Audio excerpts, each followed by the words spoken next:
বুবু আইবা তুমি আইবা গো, সেই দিন আইসা বুবু ক্ষমতা পাইবা না। ও বুবু আইবা তুমি আইবা গো, সেই দিন আইসা বুবু ক্ষমতা পাইবা না। খোঁজ নাই বুবু কাদের কাকার, অবস্থা খারাপ দরবেশ বাবার, হাউ না গেলে কোনো সামনেও আসে না। নেতা কর্মী সব জেলের ভিতর, আমি আছি ডরের ওপর, কখন জানি আসে গ্রেফতারি পরোয়ানা।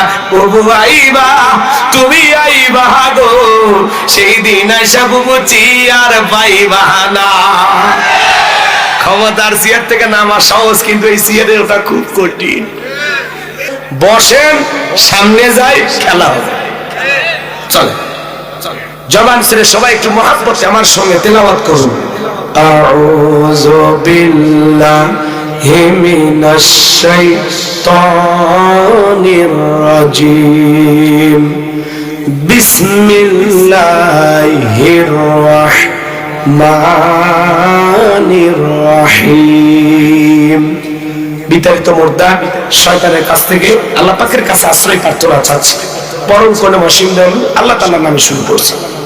জবান ছেড়ে সবাই ইন্না আ'তাইনাকাল কাউসার ফাসাল্লি রাব্বিকা ওয়ানহার ইন্না শানিয়াকা হুয়াল আবতার। আল্লাহু আকবার।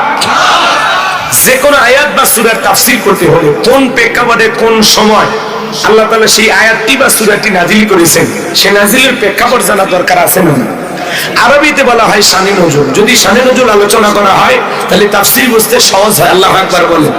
তাহলে সূরা কাউসার বিশ্ব নবীজির উপরে আল্লাহ তাআলা কোন প্রেক্ষাপটে কোন সময় নাযিল করেছেন, সেই নাযিলের প্রেক্ষাপট আমি একটু তুলে ধরবো। বলেন নাযিলের সময়কালটা কেমন ছিল, আমি কি একটু তুলে ধরবো? বলবো সময় আছে তো ইনশাআল্লাহ।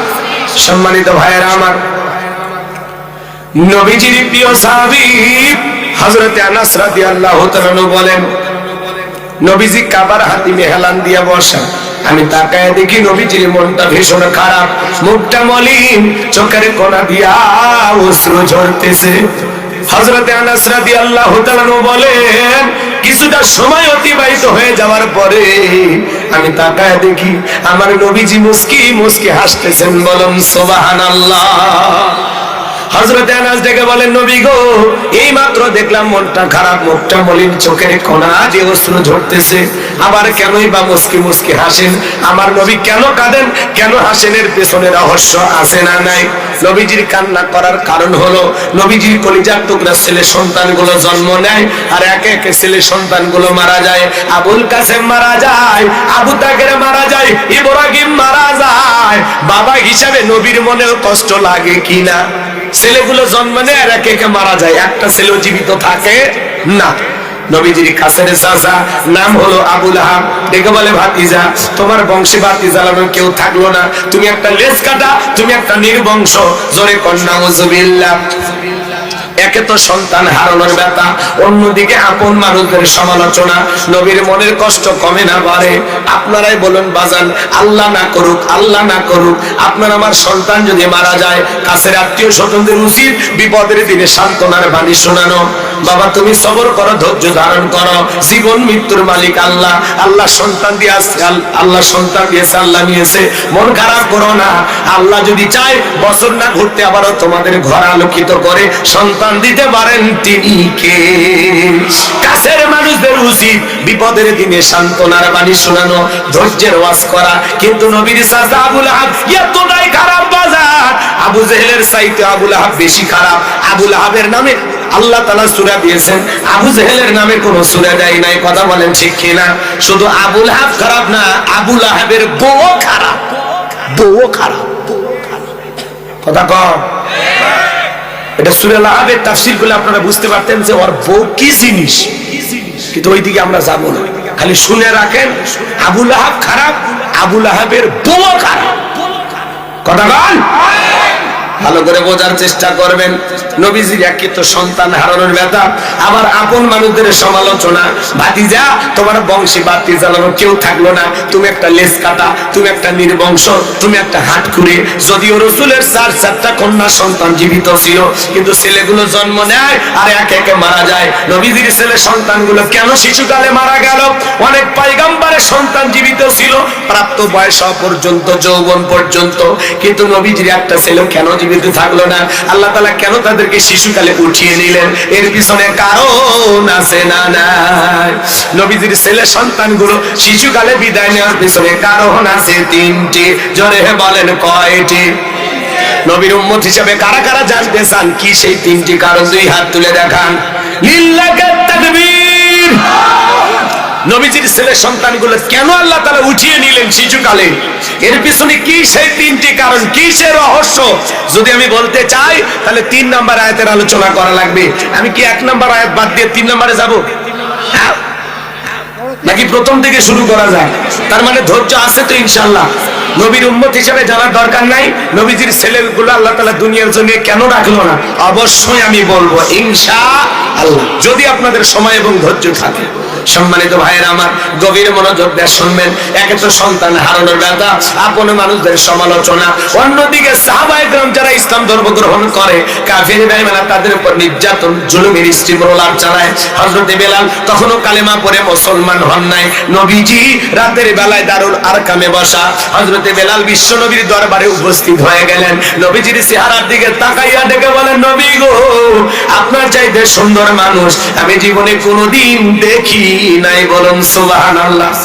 আপনার আমার নবী কতটা সুন্দর ছিলেন জানেন? হযরত জাবের রাদিয়াল্লাহু তাআলা বলেন, পূর্ণিমা রাত আমি রাসূলের বাড়িতে গিয়েছিলাম। সেদিন দেখেছিলাম চাঁদ উদয় হয়েছে 2টা, একটা চাঁদ আসমানে আর একটা চাঁদ জমিনে। হযরত জাবের রাদিয়াল্লাহু তাআলা বলেন, আমি একবার আকাশের পূর্ণিমার চাঁদের দিকে তাকাই, আর একবার বিশ্বনবীর চেহারার দিকে তাকাই। হযরত জাবের বলেন, ওই আকাশের পূর্ণিমার চাঁদের চাইতেও বিশ্বনবীকে আমার কাছে বেশি সুন্দর মনে হয়। সুবহানাল্লাহ, জোরে কর। কতটা সুন্দর ছিলেন আপনারা আমার নবী জানেন?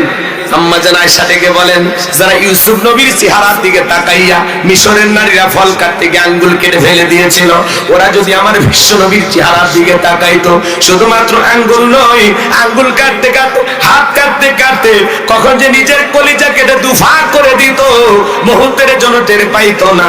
আপনার আমার নবী এতটাই সুন্দর। আম্মা জান আয়েশা বলেন, ও দুনিয়ার মানুষ, তোমাদের একটা সূর্য আছে, আমি আয়েশার একটা সূর্য আছে। তোমাদের সূর্য উদয় হয় দিনের বেলায়, আর আমি আয়েশার সূর্য উদয় হয় রাতের বেলায়। আম্মা জান আয়েশা সেলাইয়ের কাজ করতেছিলেন, হাত থেকে সুইটা পড়ে গেল, বাতিতে কোনো তেল ছিল না, বাতি জ্বালাইতে পারলেন না, অপেক্ষায় বসে থাকলেন। বিশ্বনবী যখন এশার সালাত আদায় করার পরে ঘরের ভিতরে প্রবেশ করলেন, সর্বপ্রথম নবীজি ঘরে ঢুকে আম্মা জান আয়েশাকে সালাম দিলেন। নবী ঘরে ঢুকে স্ত্রীকে কি দিলেন? এটা জোরে বলেন। আপনি আমি যখন ঘরের ভিতরে প্রবেশ করব, স্ত্রীকে সালাম দেওয়া দরকার আছে না নাই? বাড়িতে যাব, ওকে সালাম দিবেন, এটা নবীজির সুন্নত। কথা বলেন ঠিক কি না?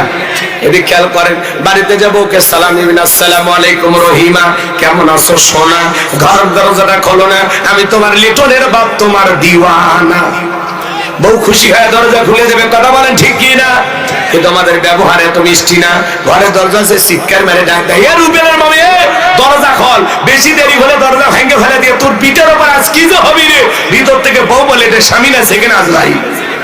যদিও মানুষের পক্ষে সেকেন্ড আজরাইল হওয়া সম্ভব নয়। কথা বল ঠিক না? রাগ করতেছেন আপনারা? সব রাগ এসে বাড়ির উপর যায়। স্বামীও সালাম দেয় না, বউ সালাম দেয় না, দুইজনে বোবা। কথা কয় না কে? আমার কথা বিরক্ত হচ্ছেন আপনারা? এদিকে খেয়াল করেন, বাড়িতে যা বউকে সালাম দিবেন, সালাম আছে যেখানে শান্তি আছে, সালাম আছে যেখানে সমাধান আছে। অনেক বড় বড় ঝামেলা একটা সালামের মাধ্যমে সমাধান হয়ে যায়। কথা কয় না? তাহলে বউকে সালাম দিবেন। লোকজন যদি না থাকে, যুবক শোনো, যদি লোকজন না থাকে, বইয়ের হাত ধরে মুসাফা করবেন। জোরে বলেন, কার হাত? বইয়ের হাত। পাশের বাড়ি ভাবির হাত না, ধরে ঝাঁটা দিয়ে পিটেন। বইয়ের হাত ধরে মুসাফা করবেন। একেবারে যদি ময়দান ফাঁকা থাকে কোলাকুলি সেরে নেবেন। দাম্পত্য জীবনের উপরে আল্লাহ তাআলার পক্ষ থেকে রহমত নাজির হবে। সালাম আদান প্রদান হলে স্বামী স্ত্রীর প্রতি শ্রদ্ধা, ভক্তি, বিশ্বাস, ভালোবাসা বেড়ে যায়। যেই মুখ দিয়ে সালাম দেবে, সালামের আদান প্রদান হবে, ওই মুখ দিয়ে একে অপরকে গালি দিতে পারবেন না। সুবহানাল্লাহ বলবেন না?